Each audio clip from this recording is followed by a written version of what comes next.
결혼을 할 뻔하다 중간에 탈주하게 된 30대 여자입니다. 살면서 겪은 일 중에 가장 황당하고 기막힌 일을 여러분들께 이야기하고자 합니다. 때는 바야흐로 소개팅을 하고 한창 썸을 타고 있던 때였어요. 사람을 만나면 딱 느낌이 오잖아요.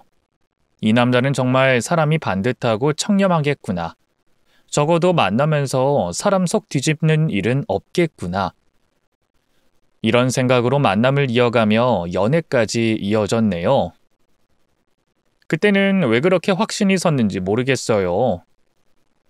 그 사람이 워낙 착하고 순종적인 편이라 사람을 편안하게 만들어주는 그런 매력이 있긴 했거든요.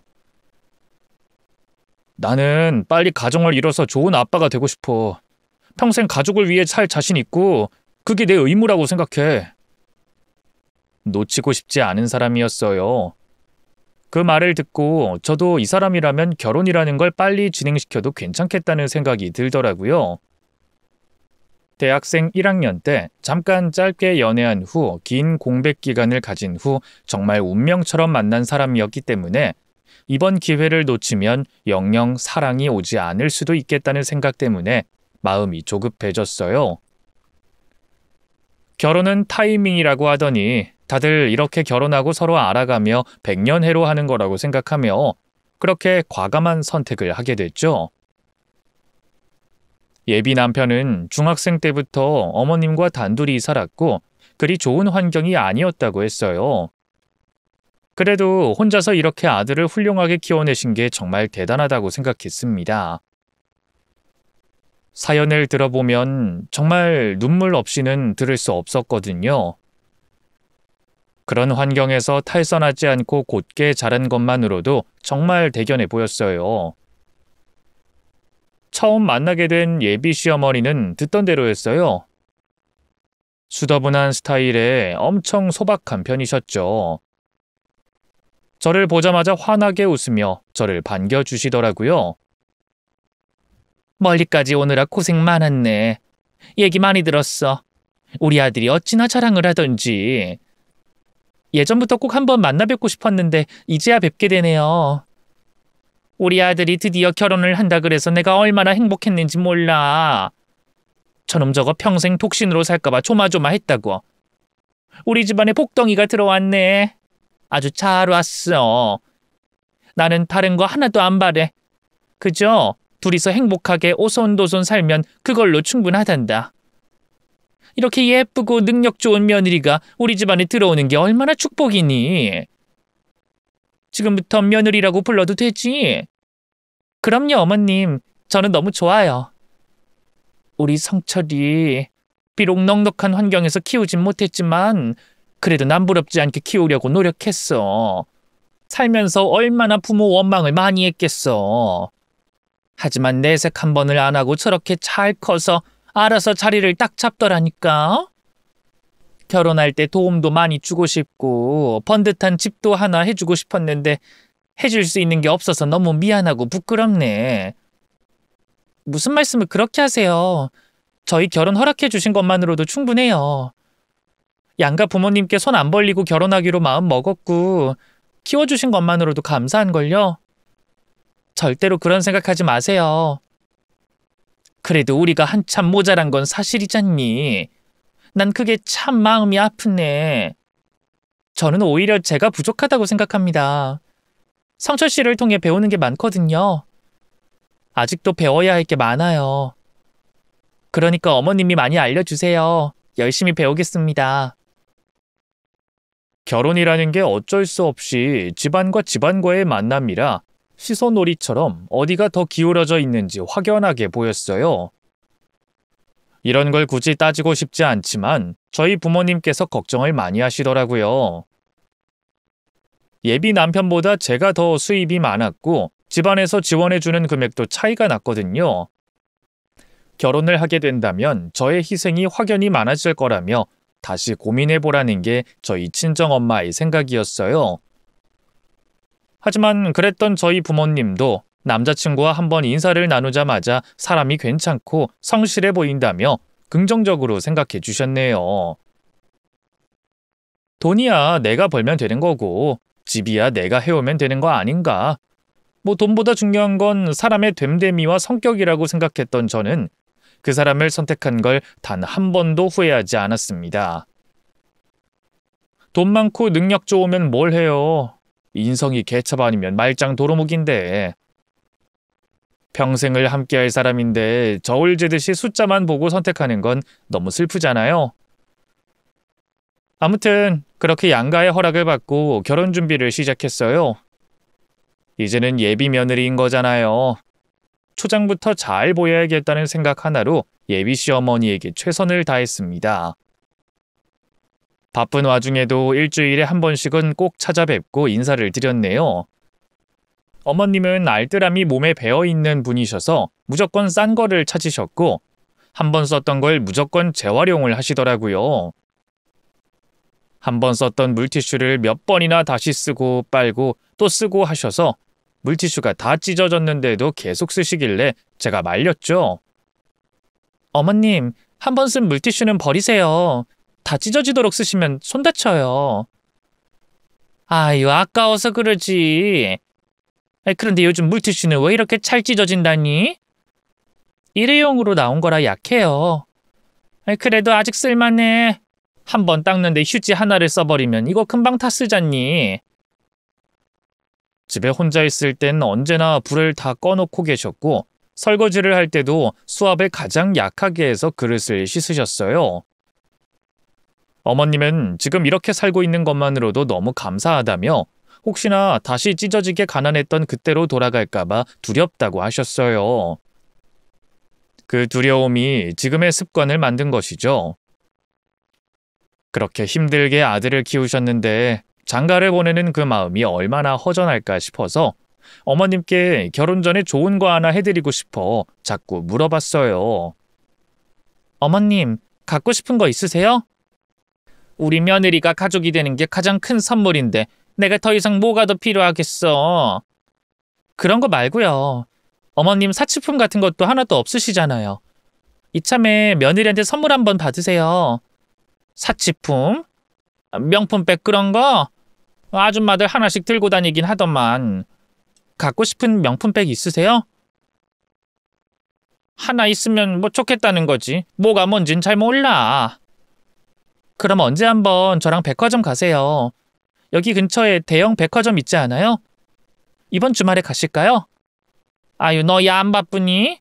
결혼 준비하느라 정신없을 텐데. 결혼 준비 딱히 할 것도 없고 아직 시간이 많이 남았어요. 요즘 일도 많이 없고요. 그러지 말고 이번 주말에 저랑 데이트해요. 네? 평생 명품백 하나 갖는 게 소원이라며 저에게 조심스레 말씀을 하시더라고요. 지인들과 모임을 할 때마다 싸구려 가방을 드는 게 조금 부끄러우셨대요. 그 말을 듣는데 저도 마음이 아프더라고요. 어머님도 여자고 예쁜 걸 모르지 않으실 텐데 아들 하나 키우느라 그런 것들을 전부 포기하고 사셨던 거잖아요. 이참에 어머님께 좋은 가방 하나 사드려야겠다는 생각을 하게 됐네요. 센스 없는 아들이 사주는 것보단 며느리가 같이 가서 골라주는 게 좋잖아요. 주말이 되어 백화점에 가는 내내 어머님은 이런 말씀을 하시더라고요. 동네 친구들 모두가 나를 엄청 부러워해. 며느리 돈 잘 번다고 다들 나더러 복 받았대. 며느리가 명품백 하나 사주기로 했다고 하니까 그런 며느리가 세상에 어딨냐면서 기절을 하더라고. 아유, 내가 살다 아들한테도 못 받아본 명품백을 며느리한테 받는 날이 올 줄 몰랐네. 앞으로 더 많이 사드릴게요, 어머님. 아유, 아무리 생각해도 며느리를 참 잘 만났어. 백화점에 도착한 뒤 어머님께 단단히 일러뒀어요. 괜히 가격 물어보지 마시고 마음에 드는 거 마음껏 고르시라고요. 시어머니는 잠깐 머뭇대시는가 싶더니 점원분이 다가와 찾으시는 모델 있으신가요? 하고 물어봤을 때 바로 말씀을 하시더라고요. 백화점에 오기 전에 이것저것 찾아보셨나 봐요. 다양하게 보여달라고 하시더니 거울 앞에서 걸쳐보시더라고요. 결국 시어머니께서는 그 매장에서 가장 비싼 모델을 고르셨어요. 시어머니는 제 눈치를 살짝 보시더니 이렇게 말씀하시더라고요. 난 이게 제일 마음에 드는데 비싼 것 같은데 어쩌지? 비싸면 어때요? 가격 어중간한 거 사고 안 매는 것보다 평생 멜 수 있는 가방 하나 사면 좋죠. 역시 우리 어머님 보는 눈이 탁월하시네요. 이 모델 되게 유명하거든요. 어머님이랑 진짜 잘 어울려요. 이걸로 하시죠. 아유, 내가 진짜 며느리 덕분에 호강하네, 호강해. 어머님, 이참에 지갑도 하나 고르시는 건 어때요? 지금 쓰시는 건 많이 낡았잖아요. 에이, 아직 쓸만해. 지갑이야 뭐 시장 바닥에서 사면 그만이지. 좋은 가방 사셨는데 그 안에 들어갈 지갑도 좋은 거 하나 사셔야죠. 좋은 지갑을 사야 돈도 많이 들어온대요. 부담 갖지 마시고 하나 고르세요. 망설이는 시어머니를 모시고 지갑 코너로 향했어요. 그리고 직원분께 어머님 지갑 좀 보여달라고 부탁했죠. 그렇게 시어머니는 지갑을 구경하시고 저는 가방들을 둘러보고 있었어요. 그런데 멀리서 웬 직원 한 분이 저를 유심히 쳐다보고 계시는 거예요. 내가 뭐 훔쳐갈까봐 그러나 싶어서 기분이 나빠서 피하려고 하는데 그분이 대뜸 저한테 다가오시더니 말을 걸기 시작했어요. 저기, 저분이랑 무슨 관계세요? 그 직원은 지갑 코너에 있는 저희 시어머니를 가리켰어요. 그래서 제가 대답했죠. 저희 시어머니인데요. 진짜 시어머니 맞아요? 네, 맞는데요. 뭐 아직은 예비 시어머니지만 그럼 아직 결혼 안 하셨죠? 그건 왜 물으시죠? 이상하게 보인다는 거 알아요. 하지만 알려드려야 할 것 같아서요. 저분 좀 이상한 것 같아요. 저희 어머님을 아세요? 네, 자주 봤어요. 어디서요? 제가 지금 일하는 중이라 자세히 말씀드리긴 어렵고요. 이거 몰래 읽어보세요. 그분은 접혀있는 종이 쪽지 하나와 자신의 명함을 저에게 건네더니 부랴부랴 다른 곳으로 가서 다른 손님을 맞이하시더라고요. 이런 경험은 처음이라 한동안 멍하게 서 있었네요. 바로 그때 시어머니가 지갑 하나를 고르셨는지 저를 부르시더라고요. 며느라, 이거 어떠니? 이게 여기서 제일 인기 많은 지갑이래. 네, 어머님. 너무 예쁜데요? 그걸로 하세요. 너무 내 것만 사는 거 아닌가 싶네. 내가 우리 며느리 가방 하나 사주진 못할 망정 얻어먹기만 해가지고 어쩌니? 무슨 그런 서운한 말씀을 하세요. 어머님이 기뻐하는 모습 보니 제가 다 행복한데요. 저는 아까 직원에게 받은 쪽지와 명함을 대충 주머니에 찔러 넣고 가방과 지갑을 계산한 후 그곳을 빠져나왔습니다. 시어머니는 신이 나셨는지 맛있는 걸 해주시겠다며 집에 가서 밥 먹고 가라며 저를 집으로 이끄셨어요. 엄청 행복해하는 시어머니의 모습을 보니 뿌듯하더라고요. 그곳에서 밥을 먹고 화장실에 갈 때까지만 해도 매장에서 직원이 했던 말을 잠시 잊고 있었네요. 화장실에서 손을 씻고 나오려고 하던 중 주머니에서 종이 소리를 듣게 됐고 무심코 그 종이를 펼쳐서 읽게 됐어요. 거기에는 이렇게 써져 있었습니다. 다른 며느리랑 와도 모른 척 해줘요. 사정이 있어 그래요. 처음에는 읽고 이게 대체 무슨 내용이지 싶어서 읽고 또 읽었네요. 다른 며느리? 이게 무슨 말이지 싶어서 한참을 고민하다가 결국에 같이 받았던 명함에 있는 번호로 전화를 걸게 됐어요. 궁금한 건 못 참는 성격이라 그쪽에서 전화를 받자마자 바로 물어봤습니다. 아까 매장에서 쪽지 받았던 사람이에요. 읽어봤는데 이게 무슨 내용이죠? 다른 며느리라니요? 그 쪽지 제가 받았던 거예요. 그쪽 시어머니라는 분한테요. 그분 얼마 전에도 오셨거든요. 분명 처음이라고 하셨는데 확실한가요? 몇 번 왔어요. 올 때마다 같이 온 사람이 바뀌긴 했지만요. 신기한 게 매번 며느리랑 왔다고 하시더라고요. 그래서 저는 처음에 첫째 며느리, 둘째 며느리 뭐 그런 건 줄 알고 며느리가 많아서 좋으시겠어요 하고 말을 걸었더니 다음에 입단속 좀 해달라고 저한테 이런 쪽지를 건네주시더라고요. 분명 어머님한테 아들은 하나인데 그러니까요. 그래서 그 후로는 입 다물고 있었는데 뭔가 너무 이상한 거예요. 더 이상한 건 그분 명품백 사가지고 항상 얼마 후에 환불하러 오세요. 얼마 전에도 오셨는데 환불 기한도 지났는데 환불해달라고 억지 부리셔서 얼마나 골치가 아팠는지 몰라요. 항상 며느리들이 선물을 해주시는 것 같은데 그걸 다 환불해서 현금으로 바꾸시더라니까요. 아무래도 뭔가 있는 것 같긴 한데 이번에도 또 새로운 분을 데리고 며느리라고 하시길래 이대로 가다가는 진짜 큰일 터지겠다 싶어서 말씀드리는 거예요.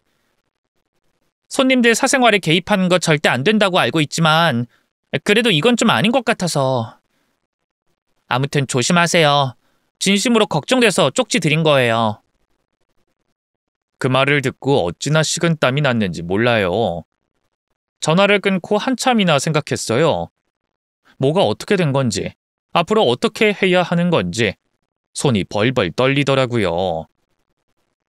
어쩌면 내가 알고 있는 시어머니의 모습은 허상일 수도 있겠다는 생각에 자꾸 눈물이 나올 것 같았어요. 분명 저한테는 백화점에 발도 들인 적도 없고 명품 매장 자체가 처음이라고 했거든요. 하지만 직원도 눈에 익힐 정도로 자주 드나드는 사람이었던 거예요. 이걸 제가 어떻게 받아들여야 할지 도저히 감도 못 잡겠더라고요. 경악할 시모의 정체에 입을 틀어막고 있던 그 순간 화장실 밖에서 노크 소리와 함께 시어머니의 목소리가 들렸어요. 왜 안 나오니? 먹은 게 소화가 잘 안 돼? 네, 어머님, 곧 나갈게요. 최대한 덤덤하게 대답했습니다. 그리고 화장실에서 나가 애써 웃으며 시어머니께 양해를 구했어요. 어머님 어쩌죠? 갑자기 일이 생기는 바람에 가봐야 할 것 같아요. 벌써? 과일 좀 먹고 가지. 늦게까지 얘기 좀 하다가 가면 얼마나 좋아. 그러게요. 오늘 어머님이랑 최대한 오랫동안 붙어있고 싶었는데 죄송해요. 다음에 또 올게요. 뭐 일이 바쁘다니 어쩔 수 없지. 괜히 바쁜데 와가지고 명품백 사주고 커피도 사주느라 너무 고생했어. 우리 며느리 덕분에 최고의 하루를 보냈어. 어쩌다 이런 폭덩이가 우리 집에 들어왔을까?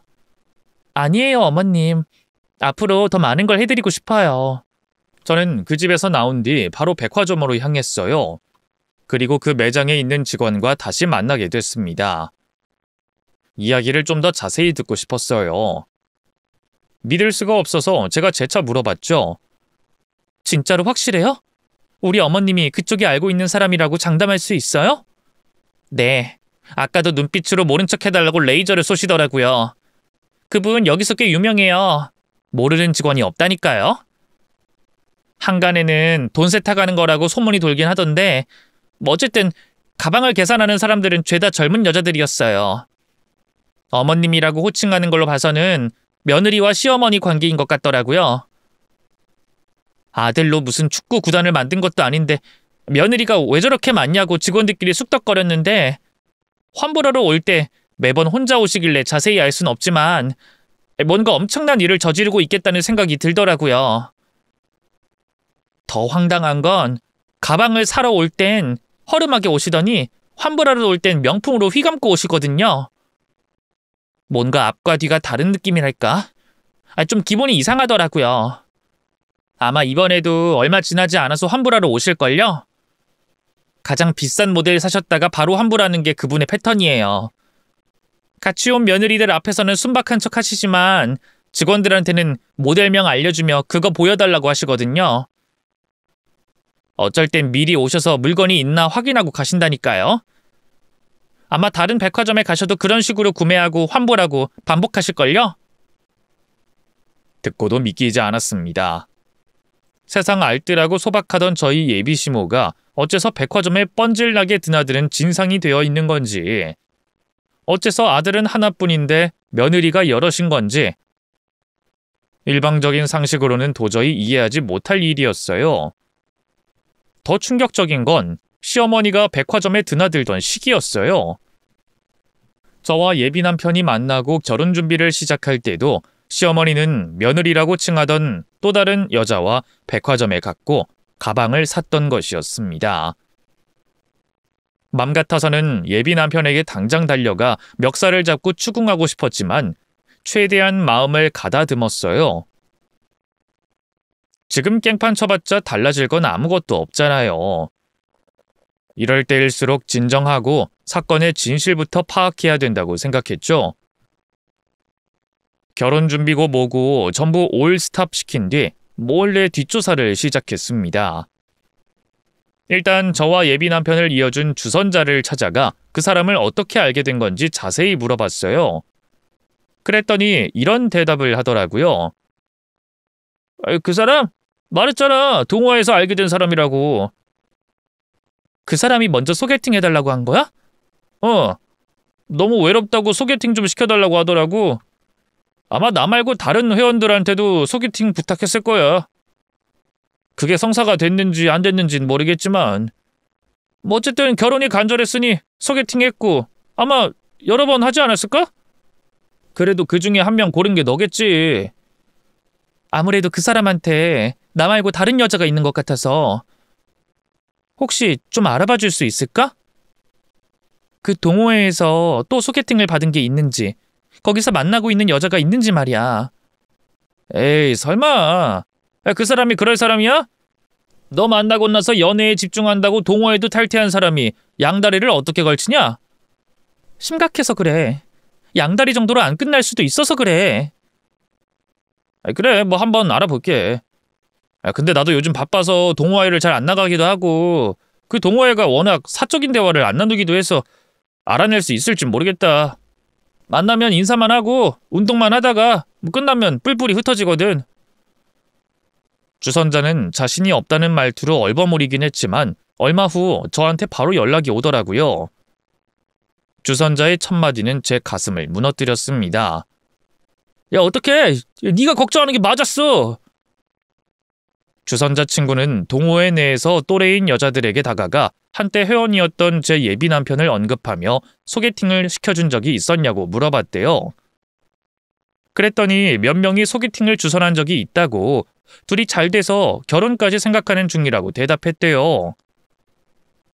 그러니까 제 예비 남편은 양다리를 넘어서 문어다리를 걸치고 있었던 겁니다. 도중에 헤어지고 또 소개팅을 하면서 여러 여자를 거느리고 있었네요. 환승연애 따위는 그놈에게 습관적으로 이루어지고 있었던 것이죠. 동호회에 가입해서 소개팅을 받은 뒤 어느 정도 작업이 끝났다 싶으면 동호회를 탈퇴해버린 거예요. 처음에는 믿기지 않았어요. 그래도 동호회 내에서 이곳저곳 소개팅을 시켜달라고 하면 뒷말이 나오잖아요. 하지만 그놈은 아주 치밀했습니다.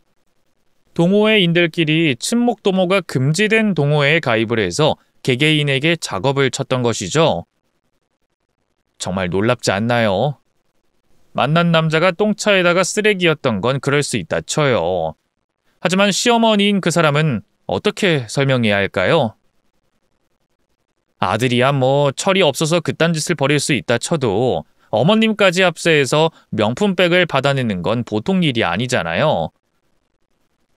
생각해보면 결혼을 준비하고 있다고 했지만 막상 진행되고 있는 건 아무것도 없었어요.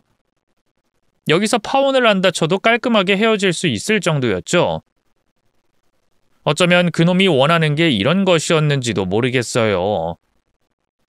아마도 예비 남편의 핸드폰에 모든 진실이 담겨 있을 거라는 생각에 호시탐탐 그걸 노렸어요. 하지만 비밀번호가 걸려 있어서 쉽게 정보를 빼낼 수가 없었습니다. 각자의 프라이버시를 존중한다는 이유로 서로의 핸드폰 비밀번호를 오픈하지 않았는데 정말 답답할 따름이었어요. 그러다가 문득 예비 남편이 흘리듯이 한 말에 힌트를 얻었습니다. 나는 엄마가 정말 각별하거든. 그래서 엄마 생신은 꼭 잊지 않으려고 해. 그날이 내 생일보다 중요하지. 어머님의 생신날.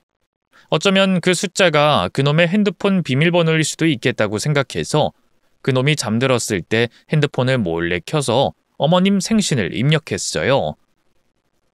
놀랍게도 잠금이 풀리더라고요. 떨리는 손을 부여잡고 나 말고 다른 여자를 만나고 있는지 파헤쳤어요. 정말 알고 싶지 않았던 예비 남편의 실체를 알게 됐죠. 그 안에는 숱한 여자들과 대화를 나누고 있는 그놈의 낯선 모습이 전시돼 있었습니다. 어떤 여자와는 기념일을 축하하며 레스토랑에 갔고, 또 어떤 여자와는 놀이동산에 갔고, 또 다른 여자와는 호텔 수영장에 갔더라고요.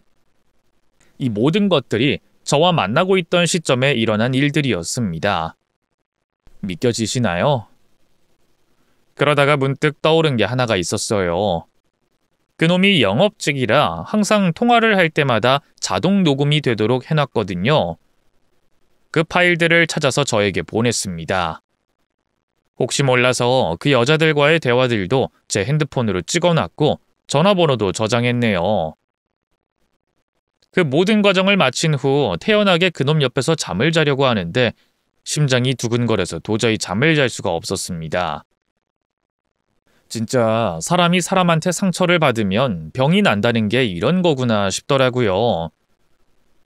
그동안 이 사람이 내 전부라고 생각하고 모든 걸 쏟아부었는데 이 모든 것들이 전부 말짱 도루묵이 됐다고 생각하니 허무하기 그지없더라고요. 딸이 결혼을 한다고 잔뜩 기대하고 준비 중인 부모님이 떠올라서 눈물이 멈추지 않았고 그렇게 저는 바득바득 이를 갈며 밤을 지새웠습니다. 혼자 집에 돌아와 그놈 핸드폰에 있던 통화 녹음 파일을 하나하나씩 들어봤어요. 정말 맨정신으로는 못 듣겠더라고요. 새삼 이혼을 하신 분들이 대단해 보였어요. 불륜 증거를 잡고 수집하는 그 과정이 지옥이나 다름없잖아요. 하나 듣고 한참 울고 또 하나 듣고 한참 울고 내 남자가 다른 여자에게 사랑을 속삭이는 내용까지 제 귀에 들려오니 미칠 것 같더라고요. 그러다가 그놈과 시어머니가 나눈 통화 내용을 듣게 됐어요. 시어머니는 제 이름을 언급하더라고요. 오늘 수영이가 명품백 하나 사주더라. 원하는 거 골랐어? 잘 샀지. 지갑도 하나 골랐어. 어때? 수영이 정도면 괜찮지 않나? 돈 많이 벌고 착하잖아. 돈만 좀 있으면 뭐라니? 애가 기본이 안 돼 있는데. 아무튼 알면 알수록 며느리 까물은 꽝이야. 수영이 얘는 그냥 적당한 선에서 끊어내라.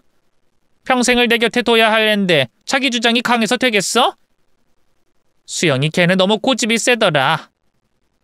엄마는 나 장가 보낼 생각은 있는 거야? 이래가지고 엄마 아들 장가 언제 가? 많이 만나보고 재고 따지고 더 이상 이만한 애가 없을 것 같다 싶을 때 결혼하면 되는 거지. 장가 급하게 가는 거 아니다. 평생 남 좋은 일 시켜주며 살 거야? 너 정도면 더 좋은 여자 만날 수 있어. 우리 아들 정도면 재벌가에서 장가 오라 그래도 고민해봐야지. 그럼 조만간 수영이 끊어낸다. 아유 급하긴. 조금만 더 기다려봐. 그 명품백에 지갑까지 척척 사주는 거 보니까 앞으로 더 많이 해줄 것 같은데 받을 건 최대한으로 받아야지. 그게 권리지. 헤어질 땐 헤어져도 남기는 건 있어야 하지 않겠어? 야, 그래도 빨리 헤어져야 명품백 환불할 거 아니야. 아직 시간 좀 있어. 이참에 가구나 좀 바꿀까? 애초에 돈으로 주면 얼마나 좋아? 그럼 환불하고 뭐고 번거로운 일은 안 해도 될 텐데. 네가 걔를 좀 꼬드겨봐. 나 용돈 좀 주라고. 너 예전에 만난 그 애는 용돈 잘만 주더만. 너무 그러지 마. 나중에 탈날까봐 무서워. 야, 안 그래도 요즘 수영이 상태가 영 별로야. 뭔가 울적한 일이 있는지 말수가 줄어들었더라고. 우리 아들 만나는데 그 정도는 해야지. 잘난 남자 데리고 가는데 그런 맨손으로 오니? 하여간 뻔뻔한 여자들은 기회조차 주면 안 된다니까. 너 지금 만나고 있는 애들 싹 다 정리하고 새로 시작해라. 어째 요즘 만나는 애들은 죄다 이기적이고 버릇이 없어? 가정교육을 잘못 받았나? 아무리 생각해도 그때 만났던 의사 걔가 제일 나은데 걔는 결혼했대? 아마 애까지 낳았을걸? 그래 뭐 괜찮은 애니까 금방 채가지. 다음번엔 순종적이고 말 잘 듣고 돈 많은 여자 만나라. 그리고 머리에 든 게 많은 애로 데려와. 너무 멍청해도 별로더라. 그리고 돈 많은 게 벼슬이랍시고 허세 부리는 애는 딱 질색이야. 아무리 돈 많아도 자기 주장 강하면 아무짝에도 쓸모없어. 엄마가 그랬지. 며느리는 엄마가 골라야 된다고. 알았어. 엄마가 마음에 드는 사람 나타날 때까지 부지런히 만나볼게요. 그래. 우리 아들이 엄마 말 잘 들어서 엄마는 너무 행복해. 이게 다 우리 아들을 위해서 하는 일이라는 거 알지? 나는 다른 거 하나도 안 바란다. 우리 아들이 좋은 여자 만나서 행복하게 살면서 건강한 자식 낳아서 훌륭하게 키우면 그걸로 만족해. 결혼이 인생에서 얼마나 중요한지 아니? 엄마 인생 좀 봐라. 네 아빠 만나서 한순간에 망가질 뻔했잖니. 그나마 여기까지 올 수 있었던 건 내가 너 하나 제대로 키운다고 악착같이 살았기 때문이야. 너는 진짜로 엄마가 고생한 거 한시도 잊으면 안 된다. 알지? 부인은 이혼하면 쉽게 끊어질 인연이지만 부모와 자식은 천륜이야. 그 통화 내용을 듣고 나서 비로소 시어머니의 속마음을 알게 됐어요. 아들이 여러 여자를 만나고 다니는 걸 제지하지는 못할 망정 오히려 주도하고 있었더라고요. 이 여자는 이래서 마음에 안 들고 저 여자는 저래서 마음에 안 들고 이런저런 핑계를 대면서 아들이 다른 여자로 갈아타게 만들고 있었던 거예요. 그리고 파혼하게 한 다음 선물 받은 걸 되돌려주지 않고 환불해서 현금화하는 수법으로 돈을 챙겼던 것이었습니다. 기분은 더럽지만 양다리 삼다리 걸칠 수 있다 쳐요. 그리고 만나다가 헤어질 수 있다 쳐요. 하지만 의도적으로 선물을 뜯어내고 그걸 환불해서 돈을 확보하는 거는 좀 다른 문제 아닌가요? 이건 도의적인 예의를 넘어서 범죄나 다름없잖아요. 그 사이에 거쳐간 수많은 며느리들이 알면 놀라 뒤집어질 희대의 사건이었습니다. 최대한 평정심을 갖고 손해본 것들을 되돌려 받은 뒤에 사건을 터뜨려야겠다는 생각이 들더라고요. 맘 같아서는 그놈 뺨을 때리고 예비시댁 전체를 엎어버리고 싶었지만 흥분할수록 저만 바보가 되는 이 상황에서 제가 할 수 있는 거라고는 최대한 연기를 하는 것이었어요. 얼마 후 저는 시모에게 다가가 말을 걸었습니다. 어머님, 또 필요한 거 없으세요? 결혼하기 전에 최대한 많이 해드리고 싶어서 그래요. 그랬더니 시모의 표정이 밝아지면서 덥석 물더라고요. 아유, 많이 해줬구만. 뭘 또 해주려고 그래. 부담 갖지 말고 말해주세요. 이제는 가족인데 필요한 것쯤은 편하게 얘기할 수 있잖아요. 집에 가구가 오래되긴 했는데. 가구 바꿀까요? 이참에 싹 바꿀까 봐. 요즘 이것저것 합쳐서 사면 싸게 해준다고 하더라. 그럼요. 이참에 싹 바꾸세요. 원하시는 브랜드 있으세요? 시어머니는 단번에 브랜드 이름을 말씀하시더라고요. 고가로 유명한 브랜드였죠. 그렇게 당장 가구를 둘러보러 가기로 어머님과 약속을 했습니다. 그리고 그날 시어머니에게 제안했어요. 어머님, 비싼 가구 사러 가는데 명품백 들고 가세요. 이참에 오늘 저랑 코스 요리도 먹고 좋은 카페 가서 차도 한잔 마시고 드라이브 하실까요? 아끼느라 아직 박스에 넣고 꺼내지도 않았는데. 에이, 어머님, 명품 아껴뒀다 뭐해요. 이런 날 한 번씩 매주는 거지. 아까워하지 말고 틈날 때마다 들고 나가세요. 그래도 우리 며느리가 사준 첫 명품백인데 들기 아까워. 그럼 하나 더 사드릴게요. 어떠세요? 이 비싼 걸 하나 더 사준다고? 그래야 어머님도 마음껏 들고 나가실 거잖아요. 오늘 시간 나면 백화점도 들러요. 하나 더 사드릴게요. 아이고, 나 때문에 며느리 돈 다 탕진하겠네. 좋으면서 난처한 척 연기를 하시더라고요. 시어머니는 며느리와 좋은 곳에 쇼핑하러 간다며 신나셔서 명품백을 딱 메고 밖으로 나오셨고, 그렇게 저희는 가구를 보러 돌아다녔습니다. 그러던 중 시어머니께서 화장실에 좀 들리고 싶다고 하셔서 제가 말했죠. 가방 제가 들어드릴게요. 다녀오세요. 넌 안 가? 저는 괜찮아요. 시어머니는 흔쾌히 저에게 가방을 건네시고는 화장실로 들어가셨어요. 드디어 가방이 제 손에 들어온 그 순간 저는 시어머니를 화장실에 둔 채로 그 가방을 그대로 들고 그곳을 빠져나와 차에 시동을 켜서 달아났습니다. 이게 바로 제 나름의 복수 방법이었어요. 얼마 지나지 않아 제 핸드폰이 울렸습니다. 보나마나 시어머니였죠. 태연하게 받았어요. 시어머니는 여전히 그곳에서 저를 찾고 계셨습니다. 수영아, 어딨니? 화장실에서 나왔는데 아무리 찾아도 네가 안 보이네. 어머님, 저 지금 차 타고 집에 가고 있어요. 어? 그게 무슨 소리야? 왜 지금 집에 가? 저 파혼하려고요. 뭐 파혼? 생각해보니까 저는 결혼이랑 안 맞는 것 같더라고요. 그래서 그냥 여기서 끝내려고요. 가방은 제가 가지고 갈게요. 어차피 이거 제 돈으로 산 거잖아요. 너 지금 제정신이야? 왜 남의 가방을 들고 튀냔 말이야?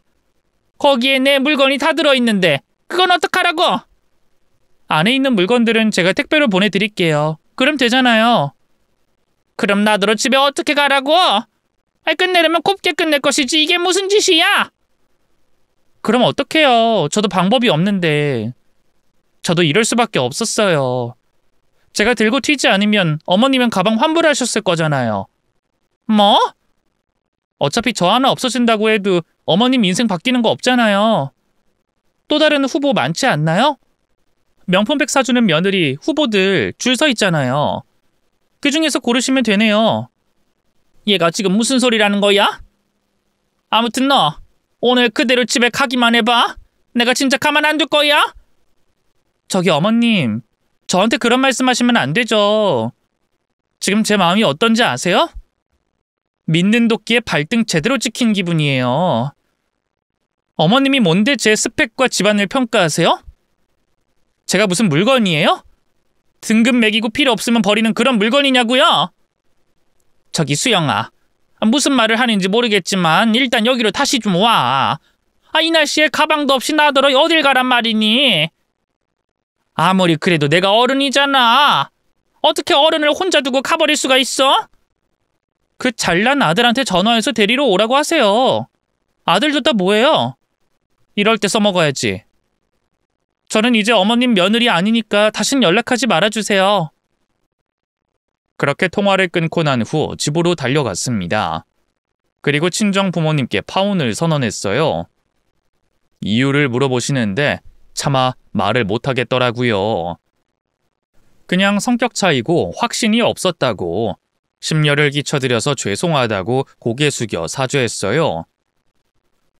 자세히 묻진 않으셨지만 애가 심각한 일이 있나 보다 직감을 하셨는지 어깨를 두드려 주시며 잘했다고만 말씀해 주시더라고요.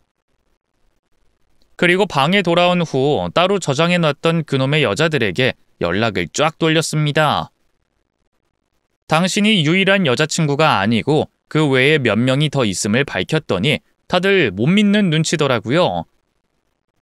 그래서 제가 모았던 통화 내역과 대화 내역을 싹 다 보여줬습니다. 그제야 사태의 심각성을 알아채고 저한테 물밀듯이 연락을 하더라고요. 그 여자들의 신상을 파악했는데 다들 각자의 자리에서 열심히 사는 평범한 사람들이었어요. 다들 잘못한 것도 없고 죄를 지은 것도 아닌데 남자 하나 잘못 만난 탓에 호구 노릇을 하고 있었던 것이죠. 어쨌든 그 여자들에게 폭로를 하고 나니 실감이 나더라고요. 이제 일은 걷잡을 수 없이 커졌어요. 그리고 마지막 단계, 그놈에게 전화를 했습니다. 그리고 이 결혼 없던 일로 하자고 통보했죠. 그놈은 아주 덤덤한 목소리로 되묻더라고요. 갑자기 왜 나랑 헤어지겠다고 마음먹은 거야? 나에 대한 애정이 식었나? 몰라서 물어? 아직 다른 여자들한테 연락 안 왔니? 어? 너 나 말고 다른 여자들 만나고 있었잖아. 내가 다른 여자를? 뜬금없이 그게 무슨 소리야. 의사에 변호사에 회계사까지 아주 직업들이 휘황찬란하던데? 네 주제에 그런 여자들을 어떻게 꼬셨는지 놀라울 지경이야. 그렇게 살면 재밌니? 이리저리 왔다 갔다 하면서 계산하고 저울질하면 뭐라도 된 것 같고 그래? 네가 만난 여자들 정말 대단하더라. 그런데 그 여자들 지금 네 실체에 대해서 깨닫는 중이야. 우리끼리 힘을 합치면 어떨 것 같아? 돈 많고 직업 좋은 여자들끼리 합치면 너 하나쯤 벌 주는 거 아무것도 아닐 것 같은데 어떻게 생각해? 그 말을 했더니 한동안 아무 말이 없더라고요. 아마 머리를 열심히 굴리고 있었겠죠. 한참 동안 말이 없던 그놈은 결국 저한테 이런 말을 하더라고요. 미안하다. 내가 이기적이었다. 고작 한다는 말이 이기적이었다고? 솔직히 말할게. 나는 여태껏 살면서 엄마 말이 진리였고 거역할 수 없었어. 평생 나만 바라보고 사셨던 분이니까 도저히 딴 길을 셀 수가 없었어. 엄마 소원이 내가 좋은 여자 만나는 거야. 그래서 본의 아니게 일을 저지르긴 했지만 나는 신중하고 싶었어. 다른 사람들 눈에는 이게 난잡해 보이고 한심해 보일 수 있지만 나는 최선의 선택을 하기 위해 지금 신중한 고민의 시간을 거치는 거라고 생각해. 이게 본의 아니게 너한테 상처를 준 것 같은데 진심으로 미안하게 생각해. 어떻게 알게 된 건진 모르겠지만 다른 사람들한테 피해 줄 필요는 없잖아. 내가 진심으로 사과할게. 무릎 꿇고 사죄할게. 그러니까 다른 사람들한테는 입단속 좀 해주면 안 될까? 한때는 좋은 감정을 갖고 만났던 사람들인데 이런 식으로 허무하게 끝내고 싶진 않아. 아주 드라마 주인공 납셨네. 한때 좋은 감정? 웃기고 있네. 좋은 감정 가지고 있던 사람들한테 명품백 뜯어내고 보석 뜯어내고 집안 살림 거덜내냐? 너희 엄마 백화점에서 얼마나 유명한지 알아? 별명이 돈 세탁 아줌마래. 돈이 그렇게 궁하면 직접 벌어서 모을 생각을 해야지. 왜 남의 돈을 뜯어내냐고? 너네 집 거지야? 하긴 거지처럼 살았으니 연애도 그따위로 하는 거겠지. 너는 사람이 자존심이라는 것도 없어? 취향도 없고 가치관도 없어? 돈 많은 여자면 만사 오케이다 이거야? 살다 살다 너같이 줏대 없는 인간은 처음이야. 잠시라도 너를 좋은 사람이라 생각했던 내 과거가 한심할 지경이야. 사랑했던 건 진심이었어. 사랑? 너는 사랑이 참 쉬운가 봐. 뭐 심장이 여러 개야? 아니면 너한테 사랑이란 돈이랑 같은 말인 거야? 스쳐 지나간 여자들한테 뜯어낸 걸로 아주 재미 좀 보셨겠어. 내가 경고 하나만 할게. 너 자꾸 그런 식으로 살잖아? 네가 입장해야 할 곳은 예식장이 아니라 교도소일 거야. 그리고 지 아들이 제일 잘난 줄 아는 네 엄마 말이야. 작작 좀 하시라고 전해줄래? 그딴 식으로 남의 등골 빼먹고 버리는 식으로 살면 언젠가 큰 벌 받을 거라고 조심하라고 전해줘. 그리고 지금부터 부지런히 현금 준비해야 할 거야. 네가 만난 여자들 지금 되돌려 받겠다고 난리치고 있거든. 네가 그토록 좋아하던 돈 많은 여자들이 얼마나 무서운 사람들인지 어디 한번 당해봐. 결국에는 이렇게 파멸이 되고 말았네요. 저도 처음에는 똥이 더러워서 피하지 무서워서 피하냐며 파혼하고 잊어버린 채로 살려고 했는데 생각할수록 괘씸하더라고요. 그리고 이런 식으로 이득을 취한 그쪽 사람들은 여전히 그 버릇을 못 버리고 또 다른 며느리감을 찾아 헤맬 거잖아요. 그 과정에서 더 이상 피해자가 나오는 걸 눈뜨고 볼 수가 없었습니다. 완전히 싹을 잘라내고 싶어서 저는 그 자식이 다니던 회사, 지인들은 물론 그 동네 커뮤니티에도 그놈의 실체에 대해 폭로해버렸어요. 한동안은 그놈도 보는 눈이 있으니 활개를 펴지 못하겠죠. 배우자를 돈으로 보고 달려들던 그놈은 결국 만났던 여자들로부터 보상을 해줘야 할 처지에 놓이게 됐습니다. 작정하고 뜯어냈으니 얼마나 금액이 컸겠어요.